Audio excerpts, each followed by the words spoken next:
E a gente continua na utilidade pública de hoje, esclarecendo aqui um pouco a questão do medo, da fobia, com a psicóloga Patrícia Pinatti e com a administradora Ana Cristina, que já relatou aqui no primeiro bloco a fobia a gato. Eu queria agora, Patrícia, trazer um pouco daquela questão daqueles medos, não sei se seria medo, se seria fobia, mas assim, que elas vão sendo adquiridas em decorrência de fatos ou que vão acontecendo na vida das pessoas ou que a pessoa ouve ali sendo relatado por pessoas próximas e a pessoa acaba absorvendo esse medo, esse trauma, enfim. Alguns transtornos fóbicos vêm de outras pessoas, vamos dizer assim. Então, a minha mãe tinha muito medo de rato. E em algumas situações, quando eu era pequena, ela dizia isso, ela exteriorizava isso. Então, eu fui tendo medo de rato, às vezes sem nem conhecer o animalzinho em si, mas porque eu ouvia isso muito dentro do ambiente. Isso acontece, tá? E pode sim se desenvolver uma fobia mediante a isso. Nós temos também os transtornos de ansiedade vinculados aos traumas, né? Então, hoje muito costumeiramente a violência, né? Medo de ir ao banco, medo do trânsito, medo de ficar. Tenho muito paciente que fala do medo de ficar parado no trânsito e poder ser surpreendido por algum motoqueiro. Circulando não se tem medo, então não é medo de direção, é medo da violência. Isso tem acometido muito as pessoas. Tá? E pode sim, este é um transtorno ansioso que pode gerar um prejuízo enorme à sua vida. Para trabalhar, para lazer, você não dirige mais. Chega um momento que isso desenvolve tanto que você não consegue mais dirigir. E quando é um sinal de alerta para dizer assim, olha, eu não esperar que aquele medo se transforme numa fobia e buscar a ajuda de um profissional? Os sintomas.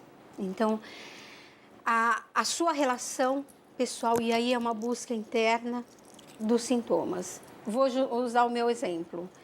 Eu faço terapia por causa do medo de altura, né?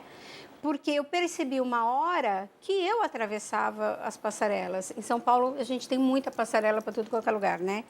E aí eu cheguei a um ponto de não conseguir descer no aeroporto e aí eu falei, nossa, agora eu realmente preciso buscar ajuda, é muito importante. E as pessoas têm que buscar ajuda mesmo antes do paralisante. Qualquer medo desta forma, qualquer fobia interfere na sua qualidade de vida. O medo, ele está presente. Ele tem até uma característica instintiva, porque te previne dos riscos, do perigo. Mas todo mundo tem medo de alguma coisa? Não, de algumas coisas. Além do gato, Ana Cristina adquiriu agora... Hoje eu vivo em alerta com motoqueiros, por conta de um assalto que eu sofri, ou seja, pela violência que eu passei. Então, se eu ouço o barulho de uma moto em algum ponto, eu já fico, sabe?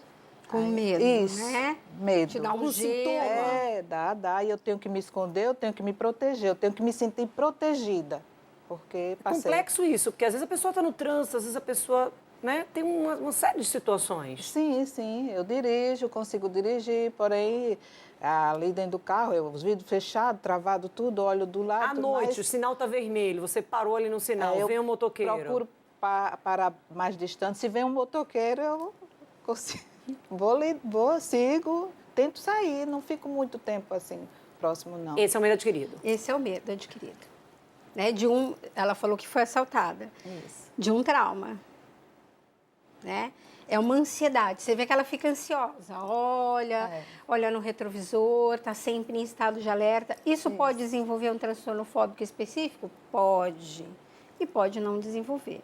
O interessante é que a pessoa esteja sempre conectada aí com você mesma e perceba a sua labilidade de resolver essa situação. O medo, ele é interno. É a consciência daquele pavor que você tem. E aquilo é ímpar, é só seu, por isso que as outras pessoas não entendem. aquele lance da sandália, do chinelo virado, do espelho quebrado, daquela questão de, por exemplo, retornar, a pessoa saiu de casa e aí a pessoa retorna, porque assim, olha, não sei, vou checar mais uma vez, será que eu desliguei, será que eu fechei uma janela, será que eu desliguei a tomada, será que o fogão, o gás não ficou ligado, enfim. Onde é que entra isso? Essas questões repetitivas, fechar a porta 7 vezes, voltar várias vezes para ver se o fogão está ligado, isso pode sim ser um TOC, um transtorno obsessivo compulsivo, mas isso tem que ser muito bem diagnosticado. Não é todo mundo que lava as mãos 10 vezes por dia que tem TOC. Precisa ir num psiquiatra, fazer um diagnóstico bem interessante, bem contundente. Essa coisa de voltar para ver se desligou o fogão pode ser uma cautela. Eu sou esquecida, eu sei que eu sou esquecida, bom, eu vou lá, né, ver se eu realmente desliguei. Agora, chinelo virado que a mãe vai morrer, se o espelho quebrar são 7 anos de azar, isso é crendice. Né? Falaram isso pra gente desde muito pequenininho. Mas tem vezes que essas crendices geram uma ansiedade. Pois é. Imagina a responsabilidade enorme por uma criança de 6 anos que esqueceu o chinelo virado e foi para a escola.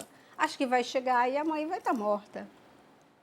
Então, isso gera uma ansiedade. E se por algum acaso isso acontece, aquele fato vai ser atribuído àquela falta de cuidado, né, que a pessoa teve. Ou seja, o que era para ser apenas uma crendice vai virar um trauma. Vira uma concretização de um mito. E você vai explicar como que não foi. Todo mundo vai explicar. Mas na cabecinha da criança, aquilo é fato. Eu esqueci o meu chinelo virado e a minha mãe morreu. Pronto, não tem. Está super explicado. É a questão do gato. O gato era um gato do tamanho normal, mas na cabeça da Ana Cristina, na época que ela era criança, virou um super gato. E tem todo um contexto aí, se você analisar, um contexto afetivo. Estava perto da avó, era uma situação de amor, de afeto, gostosa, e de repente vem um bicho, né, e tira você daquele prumo, daquela diretriz. Então, os afetos no momento dos traumas ou nos momentos adquiridos da fobia, eles são muito importantes. Mas independentemente de ser, por exemplo, ou aquela questão do medo adquirido, ou a questão de uma fobia, toda vez que a gente cita o gato, que eu olho para a Ana Cristina, eu fico com dó. Porque, assim, é visível o pavor que ela fica, é o desconforto. Eu olho para ela e toda vez ela está com os olhos, assim, cheios de lágrimas, ela não consegue. Independentemente, por exemplo, de ser um caso como o da Ana Cristina, que visivelmente fica assim desconfortável, até mesmo em lembrar da situação, como casos do medo adquirido, com toque, tudo isso tem tratamento. A pessoa precisa buscar um profissional, não pode deixar que esses fatores dominem a vida da pessoa. Tudo tem tratamento e é importantíssimo que a gente procure tratamento. Os psicanalistas, assim como eu, dizem que a fobia vem de um conflito interno, é uma metáfora do conflito. Então, dentro de um consultório de psicanálise, você vai chegar ao ponto, ao cerne da questão e desconstruir a fobia. Tem outras linhas que usam a dessensibilização. Então, como é a dessensibilização? Você leva uma foto, por exemplo, da barata. Depois você vai criando uma aproximação, chama-se terapia de exposição, para o paciente se dessensibilizar daquela fobia. Independente da linha que se siga, precisa procurar ajuda, sempre. Procure um psicólogo, procure um psiquiatra. O psiquiatra entra aí com um ansiolítico importante que pode ajudar. Mas tudo tem tratamento, é passível sim de tratamento e grandes possibilidades de administração daquela fobia. E assim, não dá para engolir, por exemplo, alguém olhar e dizer assim, não, isso é frescura, já ouviu isso? Muito. Porque, assim, muito. é desconcertante, né? Porque as pessoas não sabem o que a outra está passando. É cruel. Por que a outra pessoa pode ter medo, por exemplo, de mar, de morrer afogado, e a outra não pode ter medo do gato? Cada um tem o seu histórico aí. Essa questão que ela falando mesmo da fotografia, hoje eu já vejo, por exemplo, tem videocassetada, né?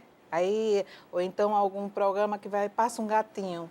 eu olho um pouquinho aí, desvio, sabe, a atenção da TV, mas ainda não consigo terminar, por exemplo, um gatinho pulou daqui para ali, eu não consigo ver o processo dele todo que está passando na TV. Eu olho o início, tem um gato, aí vejo um pouquinho, a fotografia, a mesma coisa, um quadro que tivesse um gato, jamais. Hoje eu tenho um quadro em casa que tem um gatinho, bem bonitinho, eu Já consegui, é um avanço pelo histórico. histórico. É uma figura, uma roupa, uma coisa assim, estampada. Saiu atrasada de casa, botou o pé na rua. Se deparou com o gato? Não, aí a gente vai ter um processo. Acabou o compromisso. Para esse gato sair dali, para abrir os caminhos para eu seguir meu... Não, ele hoje não me para tanto assim não, mas já parou muito, já fez muito estrago em mim. Ana Cristina, muito obrigada. Obrigada a por ter vocês. vindo aqui. Você citou, olha, Dani, eu não costumo tornar isso tão público, porque isso é uma coisa muito pessoal, né? Você acaba desabafando, né? Abrindo aqui.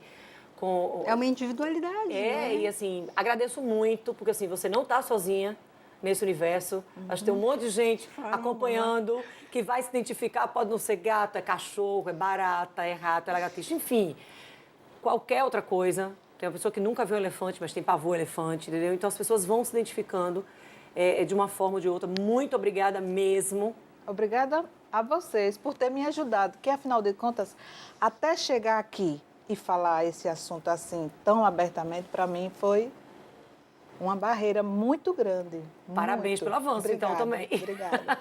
E, Patrícia, muito obrigada mais uma vez aqui com a gente, trazendo esses temas. Acho que a gente precisa já montar uma agenda aí para trazer mesmo esse tema de medos e fobias, porque quando a gente fala em medos e fobias, hoje a gente tratou especificamente de alguns pontos, mas tem vários outros pontos relacionados a medos e fobias impregnados no nosso dia a dia, que às vezes a gente não se dá conta. Mais uma vez, muito obrigada. Eu que agradeço. Muito obrigada.